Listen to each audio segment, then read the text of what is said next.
This is episode number 24 of the Homeowners Show. Whether you're DIY or looking to hire, we're here to help you find the best information and options for you and your home. My name is Kevin Hackett, and here with me is Craig Williams. Hello, and welcome to the Homeowner Show. We are so glad that you took the time to join us today on this special episode of the Homeowners Show. I think they're all special. They are special? Yeah, you say special a lot. I say special a lot? Yeah, so every one of these are special to all you listeners. Super special, fantastical, fragilistic, expialidocious Yeah, I like the Disney reference. Show we got for you today. It's just Kevin and I here in the Roasty Toasty Homeowner Show studios. Man, How you doing, Kev? Man, I'm doing well. It feels good in here. I already had that little dart about my vernacular, but... Oh, well. You'll No. get over it. No, I won't. Yeah, you will. Other than that, man, I'm doing good. It's been a busy week, but sometimes that's good. And I'm glad to be here talking about what we got going on today. How about you, man? Things are going really, really well. I mean, busy keeps me out of trouble, and I've been really busy. Okay. But never too busy to jump on here and talk about one of my favorite subjects, owning a home. Owning a home, man. It's a good thing. It is the bee's knees. Well, maybe, but it is a good thing.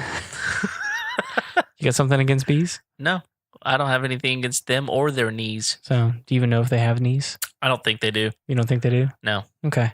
Do you think they do? Someone needs to FAQ Kevin on this. With Snopes, if you could get on. Yes.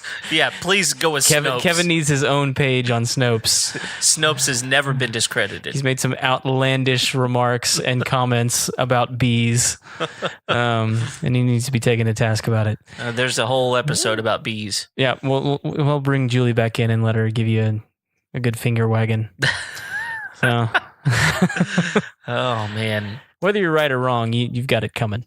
Yeah. But true. So to me, this is actually a really important episode, and we've really never kind of gone down this road on the show before. But I feel like it's an important one, and I think it's something that's going to be valuable to our listeners.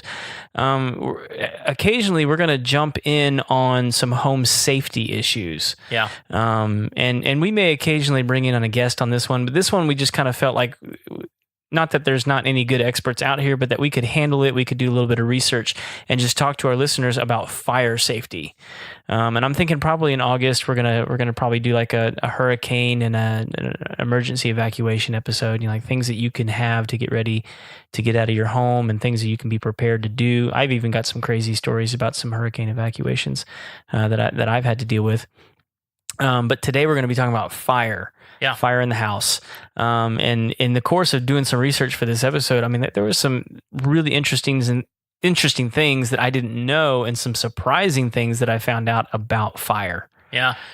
Yeah. It's really one of those things that I think a lot of us just take for granted.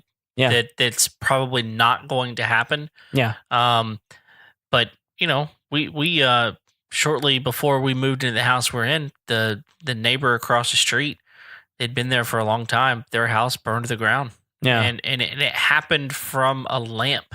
Mm. And she wife was sitting reading one evening, ran into her bedroom to do something, came back out, the lamp was on fire, like big flames. And they got out and the whole house was burned to the ground because of it. Oh my gosh. Like it actually caught the whole house on fire. Yeah, they had to rebuild from the ground up. Good grief. Yeah, so, you know, it's one of those things that you may think it will never happen, but it doesn't mean that you shouldn't be prepared in case something happens. Right. And I mean, and you know, obviously we have great emergency services and guys and gals that work in those areas that do just an absolutely incredible job.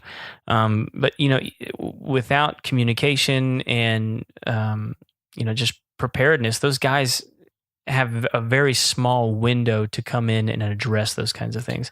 And I think I mentioned last episode when we were talking to Burke Family Plumbing about fire hydrants, about my experience with the fire department, because our property caught on fire a couple years back. And that was particularly scary for me, just because I got a phone call from a neighbor saying, "Hey, your place is on fire." Wow. And I was about 45 minutes away. I didn't know if anybody was even home. And at the time we had a little baby, and so we were, it was not unusual to have somebody like asleep in the house during the day. And I immediately went into panic mode of, trying to make phone calls, see who's at the house. Is there anybody in the property? And then we had animals on the property as well that we were concerned about. Yeah. And so I was 45 minutes away. I think I made it home in about 25 minutes and yeah, didn't get caught doing that. And, and immediately, jumped on the 4-wheeler and started, looking for all the animals and different things like that. So, but what was incredible about it is by the time I got here, there was, 4 or 5 vehicles on the property from the fire department. They'd already begun to put it out. Yeah. But it was incredible to me how quickly the fire spread. And once I got home, I knew. I mean, I'm not a fire expert, but I could figure out real easy where it started. Yeah. And like it burned trees within minutes. It was insane. Yeah. Yeah. When they get hot enough, it doesn't take long. No. And you would. I mean, and if you'd ever been out on my property, it's incredible to even think that from where it started and how far it spread so quickly. Wow. So yeah, they can be extremely scary situations, man. Yeah. And you also have to think that if a fire occurs and the fire department has to come and start putting a fire out, there's a lot of damage to your home being done by the removal of a fire, extinguishing of that fire. So, that's really why we wanted to talk to you guys about this today. Is we think that there are some things, some checklist items that you need to be aware of that you can do. You can do some regular checking on to hopefully prevent a fire from happening. And if you can do some preventative measures on the front end of it, maybe you never have to deal with, even if it's a small fire, having to worry about the damage that is required to extinguish it. Yeah, and for Kevin and I, this was a subject that was kind of top of mind, tip of tongue. I mean, we have an acquaintance whose daughter recently accidentally caught herself on fire in the kitchen. Yeah. And I mean, we don't know all the details because I mean these things are personal and tragic. But from what we could gather, it was like a grease fire in the kitchen that caught onto her, and then once it got onto the clothes started to melt, which continued the fire, and so she just continued to burn. And if you in those kinds of situations, obviously you would panic. Right. But if you don't have any idea, or you've never gone through the thought process of like, what would I do if this happened? What would I do? What would be my plan? What would be my next step in order to prevent this from spreading so that I don't get hurt, so other people don't get hurt? It's difficult when those high intensity situations happen to actually respond well. Yeah. And you wind up going into, stress and panic mode. Yeah. And we've been taught that water puts out fire, right? Right. And that's not the case with a grease fire. And it makes it worse. It makes it worse. Yeah. And so just, FYI, if you have a grease fire, do not put water on it. Yeah. That's going to make it worse. So, I think that, again, knowing some preventatives is going to be really helpful. Yeah. So just to kick off, I'm going to go through just some brief facts about fire that some of them were really surprising to me, but just right off the bat, and this one may seem obvious to say, but like that fire is hot. Sure. And sometimes we just don't realize exactly how hot it is. But like during a fire, the room temperature at home can be, like 100 degrees at the floor level, but get up to 600 degrees at your eye level. My goodness. And so like what happens when it gets to like 600 degrees is like if you inhale smoke from like a 600 degree eye level fire, which that's exactly where the air is going in. I mean, like you scorch your lungs, and that's actually at the temperature about when your clothes start to melt. Wow. And so that's a crazy amount of heat that you can't absorb, that you can't deal with. And there's other, secondary issues going on. But just immediately, if your clothes are melting, just not even from like physical fire contact, but like you kind of think about like that old Bible story of like Shadrach, Meshach, and Abednego, that like as they, the people who were charged with taking them into the fire actually fell. According to the story, they fell and died before they even got the chance to throw these guys in. Right. And that's what we're talking about. And those guys weren't even in the fire. Those guys were just, being damaged from the heat of the fire. Yeah. And it goes back to the old adage, right? Stop, drop, and roll, right? And the idea is get below that level. Get below that level. Yeah. It's not just because you want to like extinguish that flame, but like heat rises. Yeah. And you want to get away from that high temperature as quickly as possible. Absolutely. So, and then the next one is, and this one seems counterintuitive and was probably one of the more surprising ones to me, is that the fire in a house is dark. Because if you're outside, if you've ever gone camping, you typically put the fire in a big open area so that you can see better, so that light spreads to the places where the tents are, and people have a central gathering place and they gather towards that light, and you'll see like moths fly into the flame. It's a good light source. Sure. What happens in a house is when a fire starts, even if that fire hasn't spread a whole lot, the smoke fills that void really, really quickly, and it's almost like it's condensed, and it makes it almost impossible to see where you're going. Yeah, absolutely. Yeah, so you have to be careful. It's one of the reasons an evacuation plan is really important, because it's easy to get disoriented even in your own house, because it would be as if there were no lights on and it was pitch black in your house, just knowing where to go, even though you've been there, however many hundreds of times. Being disoriented is going to happen. Yeah. Yes, and not being able to see is one of the most disorienting experiences. Yes. It's going to add to that stress. Especially like, if your eyes are open and your expectation is I'm going to be able to see where I'm going, and then you start bumping into stuff, and sure. Not only that, you've got smoke and stuff that you're dealing with. It's just you're going to go into panic mode. Yeah. Almost immediately. So that one was surprising to me. I would have thought that at least with a fire in the house you'd be able to see somewhat, but sure. I just hadn't taken into account the smoke. It has nowhere to go. Yeah, except in your face. Right. So the other thing is just how fast fire can spread. And what they say is that it takes about 30 seconds for a small flame to become a big, big fire. Wow. And again, the same, almost by the same token, it takes even less time for smoke to fill the house. Yeah. Which again, and we'll go into this a little bit more later on, why it's so important to have multi-point smoke detectors, because, if it's hitting the smoke detector, it's not going to be long before it's reached the other ones and gotten to the other parts of the house. Sure. Yeah. And one of the things to just, this seems like common sense, but most of us, it doesn't matter what kind of climate you live in, we try to have a decent level of a low humidity inside of our house, meaning that our house is a fairly dry place, unless you're in a wet area like a bathroom or something. So you think once a fire starts, the drier the material is around it, the quicker that fire is going to spread. Sure. And so really a home is a prime location for a fire to spread, simply because everything in it is in a dry environment. Yeah. Yeah, absolutely.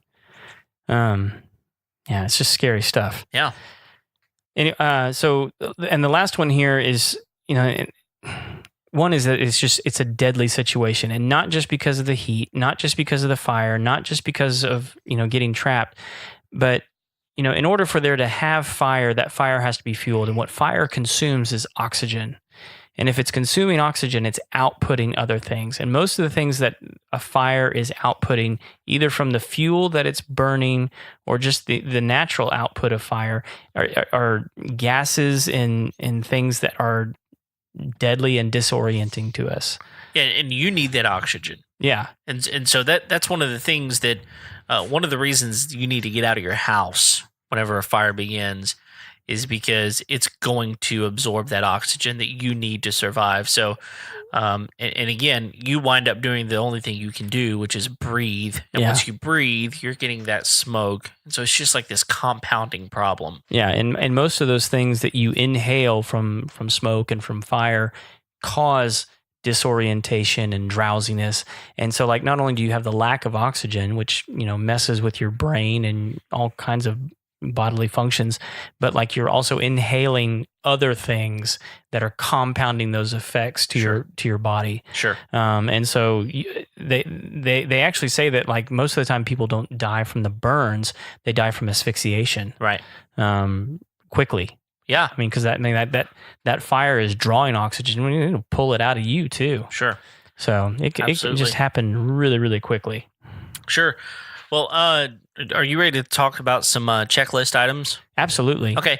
So there are definitely some things that we believe you need to consider whenever it comes to preparing your home for the safety against fires. So to prepare yourself for those safety things, and we're just going to run down a list here. And we're going to start with electrical hazards, because I think electrical hazards, electricity just sparks, right? Yeah. And it doesn't take long for a spark to turn into a flame. And so a couple of things you need to be thinking about is look at your appliances. What kind of appliances do you have in your house, and how old are they?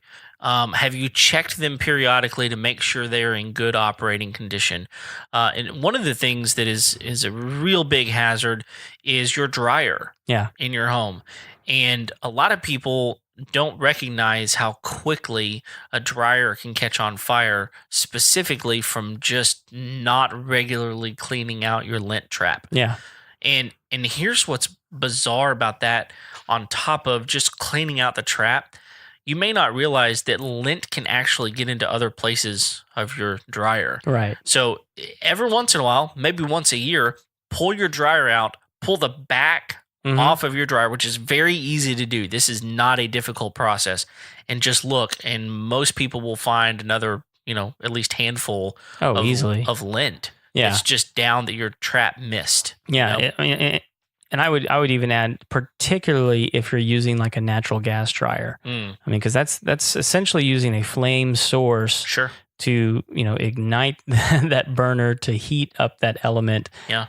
And like that's just that could be a potential fire hazard right there. Now, I mean, obviously they build them so that they're protected from that kind of thing, but over time things happen.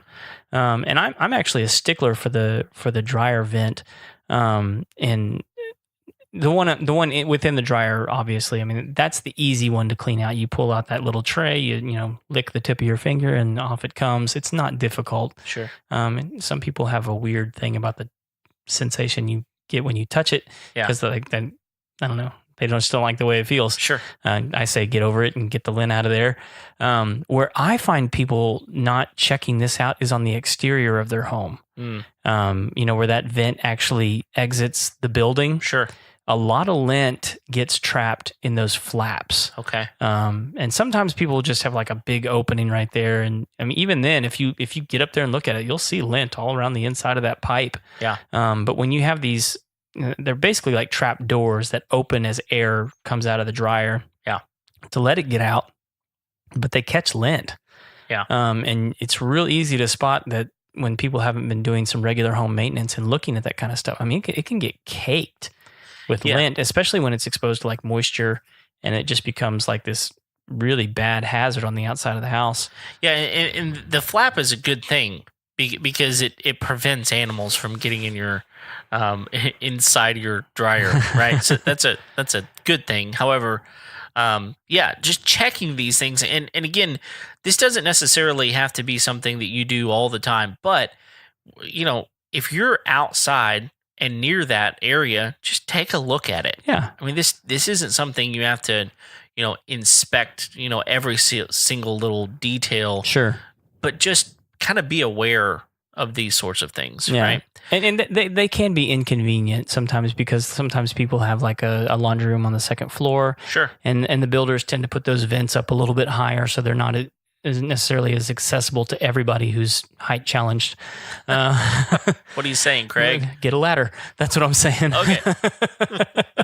Yeah, definitely. But just be aware of that. And you know, it's easy to talk about the dryer, but there are other things. I mean, toasters can very easily catch on fire, and a lot of toasters, you may or may not realize this. A lot of toasters have like a little tray Mhm. that you can pull out and empty, you know, the breadcrumbs that fall down in there.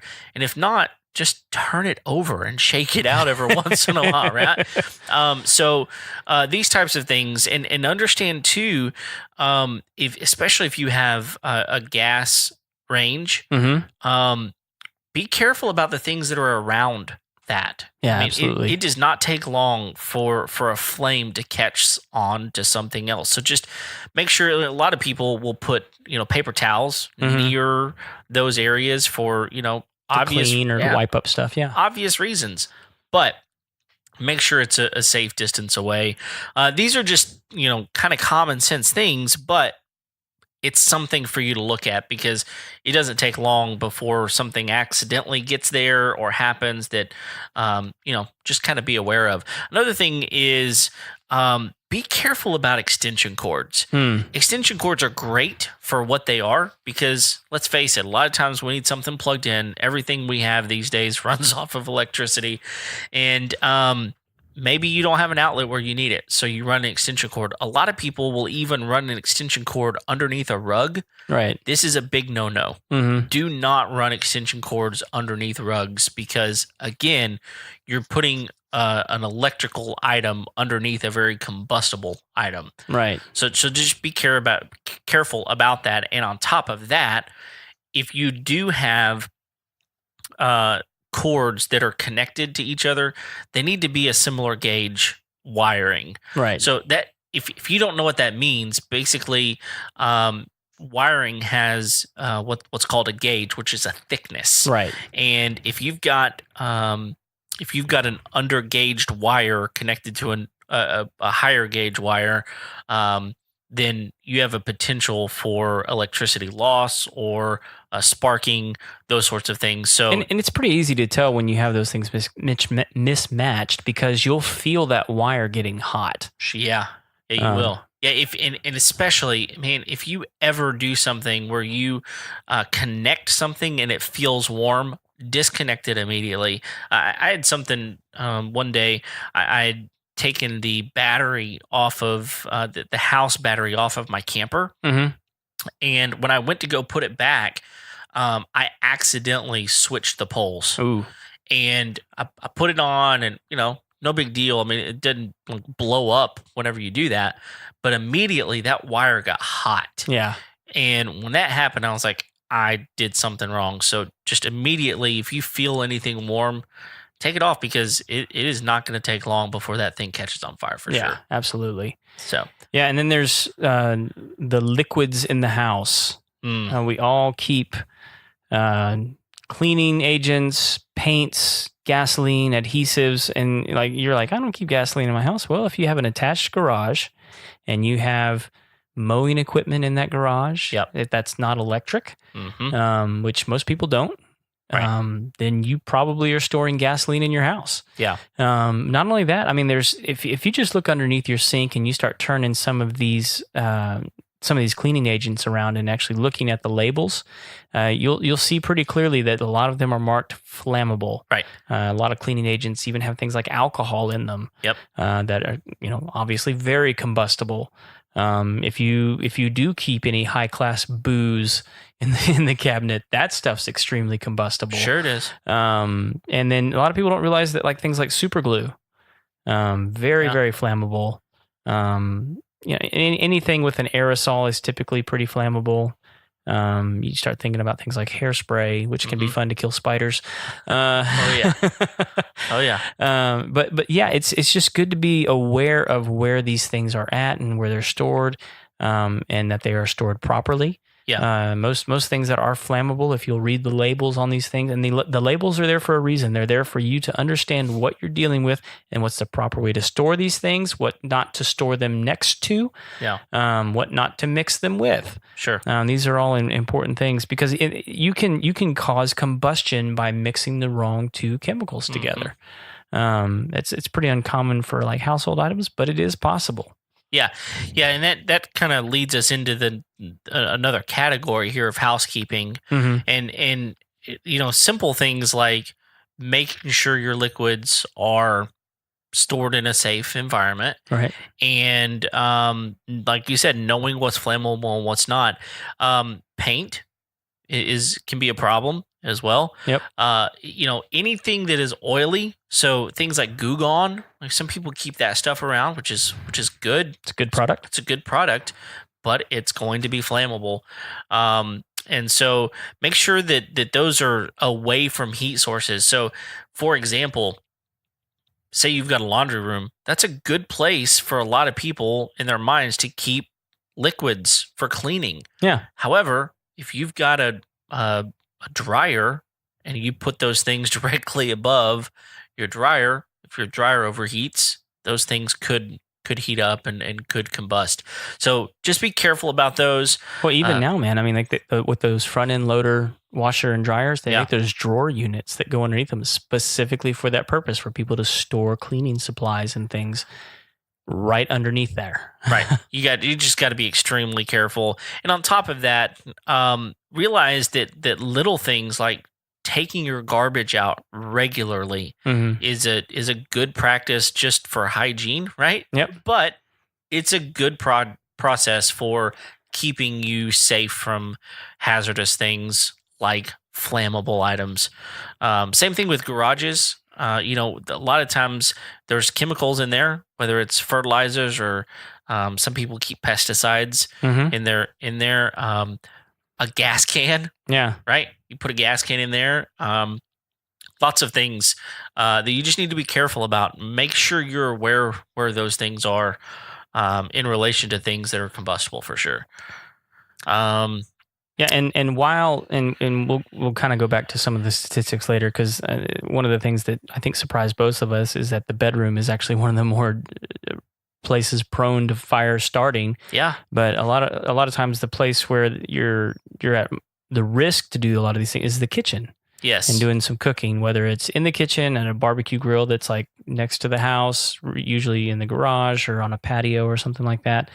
Anytime you're using these high heat, and when you start thinking about like the temperatures that your oven can create, especially if you're cooking pizza. Yeah, I love me some pizza. Yeah, I mean, because like your oven can get upwards of 500 degrees, right? And if say you forget to turn that booger off, I mean, most of them have like a safety feature that's going to shut them down before they do any damage. But man, I've seen ovens sometimes where if people don't clean them out properly, they leave like some gunk and some grime and some things that just turn into embers in that oven, and then eventually they basically act like coals. Sure. That oven reaches a certain temp and those things just ignite. Yes, they do. And again, know your appliances. I mean, especially if you're in a home that has older appliances, it's just something to keep at the top of your mind, that you want to make sure that things are safe. Yeah. I doesn't necessarily mean that you need to be scared or afraid of them. No, you should be afraid. I mean, the kitchen is basically like an evil temple that Indiana Jones would go through. I mean, there's sharp things, there's flammable things, there's fire shooting out all over the place, and then there's like extremely cold temperatures that you could get into. It's yeah. Well, when you put it that way, Craig, I guess you're right.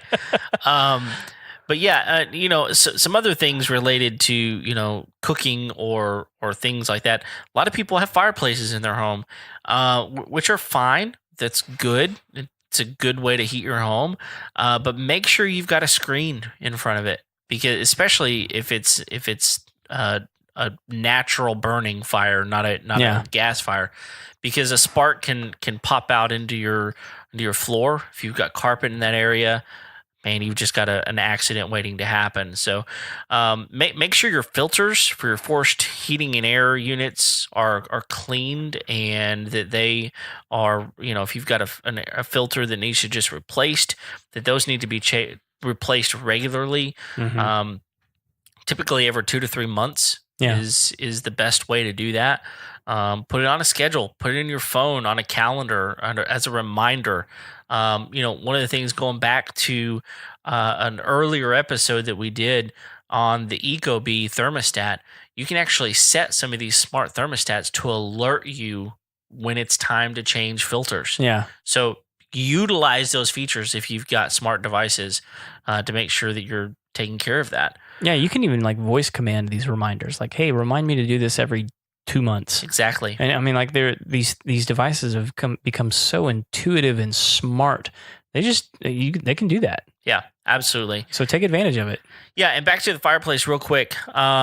Make sure your chimney is cleaned and checked periodically, because again, you get enough soot built up in there, and you've got a problem as well. So get those things checked. If you live in an apartment, there's some things that you probably need to check with maintenance with. Mhm. Some of these sorts of things. If you are in a rental home, make sure your landlord is regularly checking these things as well. Oh, absolutely. Yeah.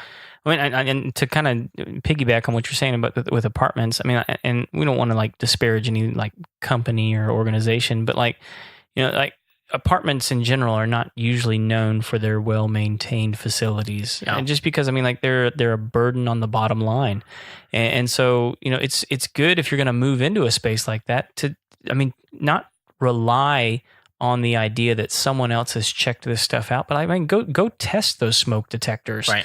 Early on when I originally got married and I was still figuring out how to use the kitchen, I would test them pretty regularly, not intentionally, but I found out that they worked. Yeah, and by the way, oddly enough, a kitchen is not an area that you're required to have a smoke detector. Yeah, isn't that funny? Yeah. So, well, and part of that is because most kitchens, not mine, have have vent hoods. Sure. That can quickly exit a lot of these gases and Right. smoke and things like that. Sure. So- But again, know that system. Right. Because house I lived in previously, we had a vent hood, but it wasn't vented. Right. It was an air circulator. Absolutely. Right? Yeah, and so it that wouldn't necessarily help the situation. The home we live in now, it is vented, and Mhm. so again, that's a positive thing. Use that whenever you can. Yeah, I think that's an important thing to bring up, Kevin. I don't think a lot of people know that there's a difference. I Yeah. think they just see a hood over an oven or a stovetop like that, and they just assume that like, oh, if I turn this thing on, it's taking the air outside. So how's the easiest way to figure out if your vent hood is vented? I don't know, Kev. Tell us. Open the cabinet above it and see if there's a big pipe Well, now, going through there. I will say this: there are some that don't like. If I were to put one in, there wouldn't be a cabinet above it. Yeah, and again, It would have to be like inside the wall, and Yeah, there are ones that are like that. absolutely. But check. I mean, No. yeah. And one of the ways another way you can check is if it is not vented, then you will typically see some sort of a vent on the front of Mhm. of that vent hood, and if you turn on the fan, you will feel air coming out of the front of that vent because it is circulating air. All right. You can literally hear the fan going, right? But if you can't feel air anywhere, it's exiting. Yeah. So, definitely check and see if you have one of those. Which I mean, just as a side, you ever seen like a downdraft vent? I have. Man, those things are cool. Yeah, they are. I saw this one time was specifically designed for an island cooktop. Yeah, Right. my So mother-in-law has one. oh, does she? Yeah, So like, and this one had on the back side of the stove, it was like this electronic thing that just slid up out of the cabinet. yep. And I was like, oh, that is the coolest. It was Yeah. like the first time I ever saw like a flat screen TV come up out of a cabinet like that. It was so awesome. Yeah, pretty cool So- stuff. And they work. I mean, Yeah. like, they work Yes. really well. Yes, they do. So In some ways, they work better than the ones that are above. So, they definitely take in a lot of air. So, you mentioned something just a minute ago that I want to jump into, and that is smoke alarms, smoke detectors. yes. A quick story before we get there. There are specific places where you're supposed to have smoke detectors. Right. And we when we moved into our home, there was not a smoke detector in the hallway outside of the bedrooms, and that's a place where we need one. And one night, shortly after we had moved in, the smoke detector I'd installed started going off. Mhm. Woke me up at like 2 o'clock in the morning. This thing's beeping, beeping, beeping. And so immediately I'm out of my bed. My kids' bedrooms are really close, so I'm a little bit scared. And immediately the first thing I see is an orange glow. Dude, I am freaking out, going, you've got to be kidding me. And come to find out, the smoke detector has an orange light on it Uh-huh. as an escape, like helping light the way for Yeah. an escape route. And actually, I still had the packaging for this thing, and I looked at it, and it said helpful amber glow for escape route. And I'm like, this is not helpful. It freaked me out. Yeah. Because, orange, it's a color of fire, right? Yeah. So just a little something to look into.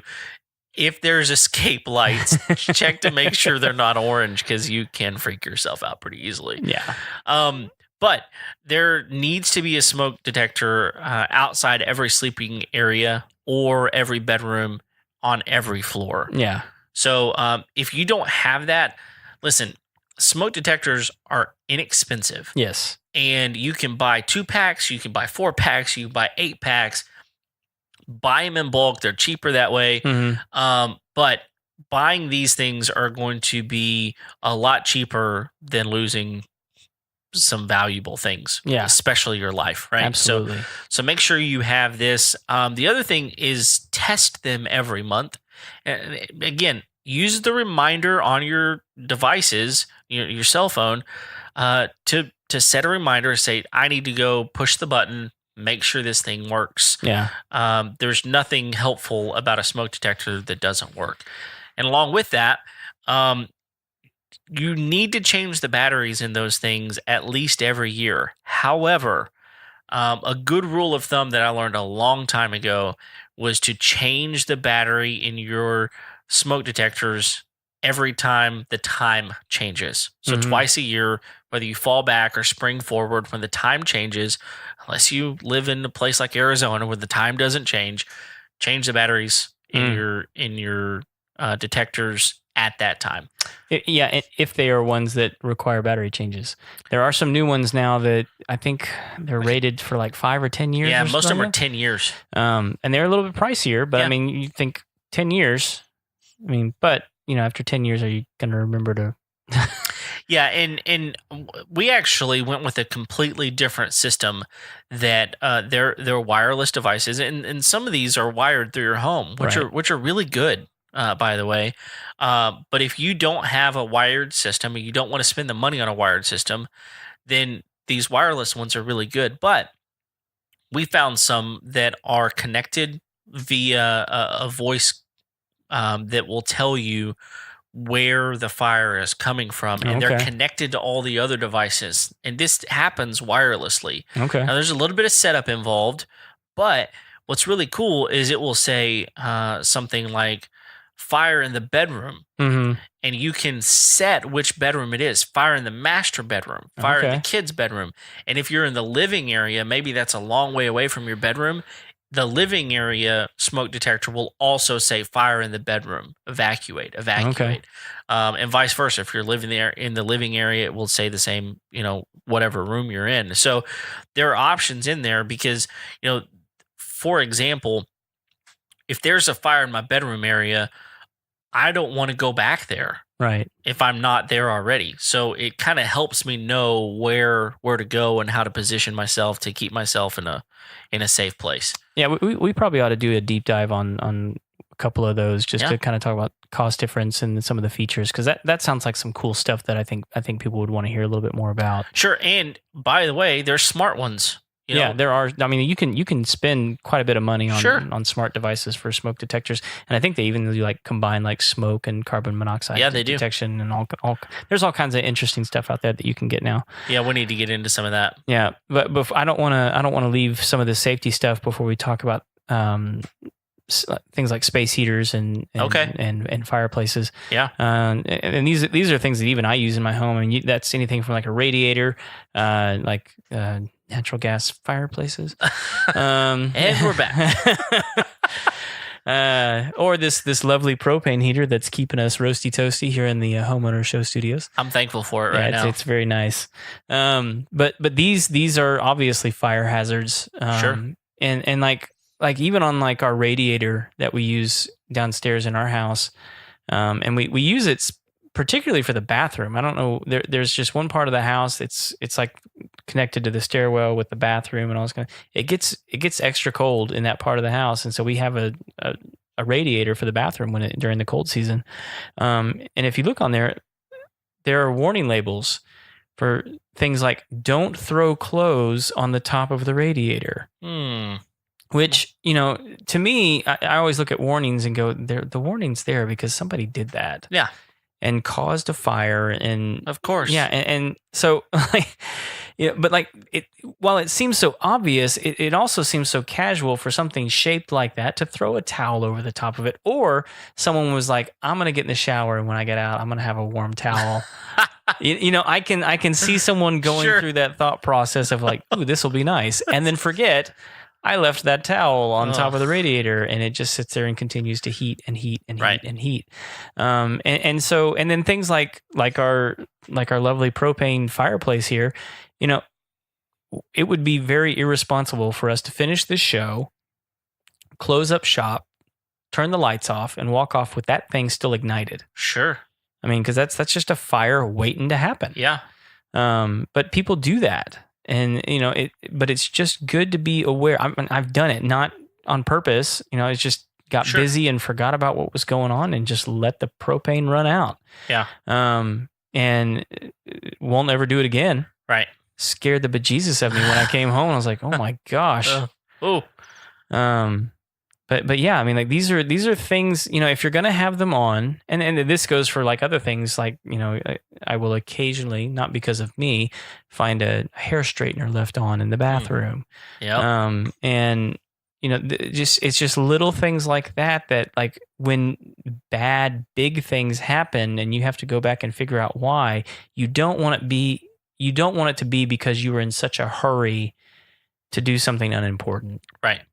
Yeah, make the important things important. Right. Yeah, and don't leave those things out.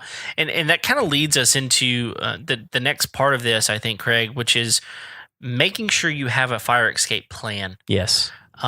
It's something that's mapped out, and most especially if you've got kids, talking with them about it and mapping it out for them. There's a reason that students and schools have fire drills. Right. These are things that, when we get into stressful situations, man, our fight or flight response kicks in and we start just becoming silly and not thinking about things. So have a fire escape plan. If you don't have one, then figure out what your plan is. Yeah. Not having a plan is worse than having a plan that's poorly put together. Yeah. Make sure that you have some sort of plan. So, and I will add on top of that real quick that like have a plan, and then don't be that guy or that gal that makes the plan and then prints it out on a really nice PDF sheet of paper, tapes it to the wall, and just expects everyone to know that that's now the plan. Right. No one knows that. No one's going to look at that. No. And it's, if there's a fire in the house, they're not going to slow down to read it. Yeah. But like you need to actually have that conversation. Yes. That like, hey, I took some time. I really thought about what was best. And not only that, just because you've been thinking about it doesn't mean that what you thought up was the best thing. You need to have that conversation because there's probably other better ideas that either your spouse, your partner, your kids, whatever have that will be better than your idea. Absolutely. Yeah. And so little conversations, especially with your kids, of if you see or smell fire, what are you going to do next? Right.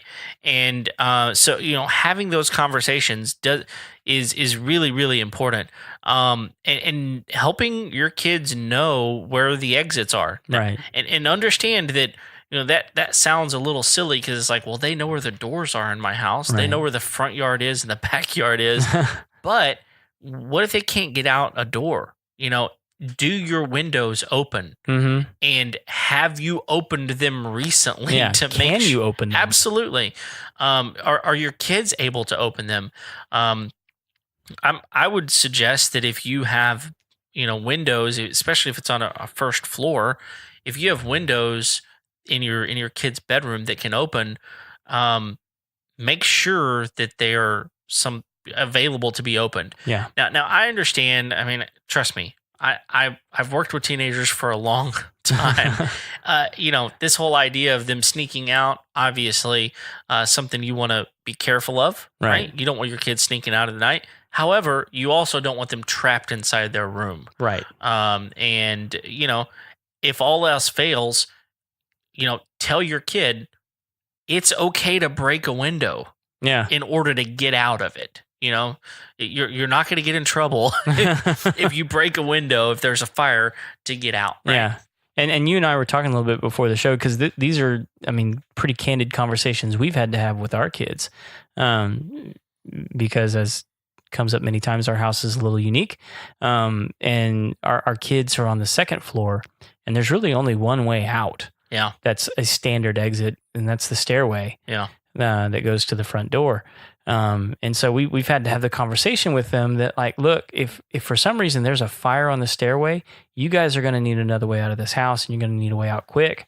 And so here's the windows that are going to be your best options to get out of this house. And if those aren't available, here's your other options. Yeah. And I think I was telling you, we even looked into like potentially getting like some folding ladders for their bedroom windows, just so that they have additional options and options for us to get to them if for some reason we need to get up there. Yeah, absolutely. So it sounds morbid to be thinking about those kinds of things, but you want to have had those conversations and know that your kids and your family and your loved ones have better options than just their immediate instincts. Yeah. And so another thing along with that is, do your kids know your address? I mean, for instance, Craig, you and I've got younger children. Right. And the earliest opportunity that they can know the address to your house, the better. Because if they can get to a phone and dial 911, knowing your address, this goes back to the episode that we had on dialing 911. Right. Knowing your address is going to be one of the very first things that these first responders need to know. Right. So, make sure that is not only something that you and your kids know very, very well, but also that is posted somewhere outside of your house. A mailbox is really good. Maybe on the curb is really good. Because again, if your house is going up in flames, it's possible that if it's on your house, you may not be able to see that. So just something to think through. Yeah. The next thing, and we're kind of winding down here. Last couple of things, fire extinguishers. You need to have at least one fire extinguisher in your house, and it needs to be charged. Yeah. And they don't last forever. No, they don't. And a lot of these ones that you buy, at a Home Depot or somewhere like that, they've got a certain number of years that they're good, and then they're just not good anymore. Yeah. And so check the date on it. And again, put a reminder in your phone or on a calendar somewhere that says, on this date, I need to buy a new one. Yeah. I can imagine that being like one of the absolute worst situations is to pick up an extinguisher, go to put out a flame, and it just be worthless. Yeah. And you think about it, you don't have a extinguisher in every part of your house. So if you're in your house and there's a fire and you run to go get the extinguisher and then run back, again, when we talk about how quickly these things heat up and spread, by the time you get back, you may be in a situation that if that extinguisher doesn't work, you've put yourself in a lot of risk. Yeah. By not being, not having a fire extinguisher that's ready to go. So don't just take for granted that you have a fire extinguisher in the house. Make sure that you've looked at it, you check it, and just regularly look at that thing, shake it up, make sure it works, and all those sorts of I things. think most of them have expiration dates on them. They do. They have to. I mean, So- they're supposed to. If you have a fire extinguisher that doesn't have an expiration date, it's expired. It's expired. Go get a new one. Yeah. Lastly, recognize the fact that the things outside of your house are also combustible. Sure. Make sure that you've not got piles of wood around, or that you've got piles of grass clippings or anything like that. And I think that's even something Justin brought up in our roofing episode when he was talking about, particularly around here, like pine needles. Yeah, I mean, pine needles are extremely combustible. sure. And so if you're not cleaning those off your roof, and there are services that'll come and clean those off your roof. I mean, it's not terribly expensive. No, Get them out of your gutters, get them off the roof. That's a fire hazard. Yeah. Up there. absolutely it is. That just about winds down my inspection list here. Okay. Anything else you want to mention? Yeah, we've got some statistics here that we wanted to run through for you guys, just to kind of make you aware as to like how this affects people in your community and just around the country. And just thank you to the folks over at safehome.org who put these up. Some of these are a little bit dated, but I think they're still pretty relevant. And let's see here, we got 5 or 6 stats here we wanted to run through with you guys, and then we'll kind of close out the show. But stat number 1, 3 out of 5 deaths as a result of home fires occur in homes that do not have working smoke alarms installed. Ugh. And that's such an easy thing to fix. Right. And then so what obviously the point there is like most of these deaths could have been prevented. Right. Or potentially prevented. And at an inexpensive cost. Right. I don't think any cost would have. Sure. But like, yeah, it's extremely sad when you're like for a $6 smoke detector. So, and stat number 2, about 7 people die in the United States as a result of a fire at home. Stat number 3, from about 2010 to 2014, approximately 1 in every 338 households reported a house fire each year. So, I mean, for like an average sized neighborhood, that's probably like 3 to 4 homes per neighborhood. Yeah. It's a lot more than I would have guessed. Yeah. Stat number 4, U.S. firefighters responded to about 365,500 home structure fires in 2015, and that these fires resulted in about $7 billion worth of damage, 11,000 civilians injured, and 2,560 deaths. Oh my goodness. And that was just in 2015. So it's been several years since then, but I mean, I would imagine the numbers are about the same. Those are high numbers. Very, very high numbers. And here was the one that was just like mind-boggling to me, is that fires that start in the bedroom make up 51% of all house fires fatalities. Oh, wow. So, I mean, like if a fire starts in the bedroom, there's more than a 50% chance that it's going to be a fatality. Yeah, and one thing I want to just bring up really quickly here is if you're a smoker, man, you've got to be extra careful with some of this stuff, because if you smoke in or around your home, you just got to make sure that you've got your cigarette butts put out. Right. And a lot of apartments will even require have this requirement of no smoking in bed. Yeah. Right. Well, because a lot of people they'll wake up or they'll go to sleep doing that. If you're a smoker, man, that's a dangerous game to start playing. Yeah, absolutely. So just be careful. So I don't think we have anything else for folks today, but hopefully we covered a good bit of information for you guys and covered this issue well, and that you learned something from it. And if you haven't yet, go ahead and hit the subscription button there in iTunes, Stitcher, what are the other ones, Kev? Google Play. Yeah. We're all over the place. Yeah, absolutely. Subscribe to the show, listen to the show, review the show, tell people about the show. Yeah. You can tell the show stuff if you want, but no one's going to listen. If you're one of those people that like to talk to your car, I suppose. You can tell the show all you want. All you want. It won't tell anybody. That's right. Yeah, and maybe there's something we've missed. If there has, send us an email at info@homeownershow.org. .com, that is. Yes. And let us know if there's something else that we missed. We'd love to correct that on a future episode. Yeah, you can send that to us on Facebook or Instagram as well. Sure, absolutely. We're always active up there. Yeah. And you can visit with us there. You can share some homeowner tips there. Or just, get to know Kevin and Craig. Yeah, absolutely. Well, guys, thanks for tuning in. And like we say all the time, we're here every Tuesday. So hit the subscribe button. Don't miss an episode. And YouTube on Thursdays. Yeah, usually. Most of the time. Depending on the week. But we're trying to do better about that. So, YouTube hopefully on Thursday and regular podcast on Tuesday. So until then, have a great week. See you.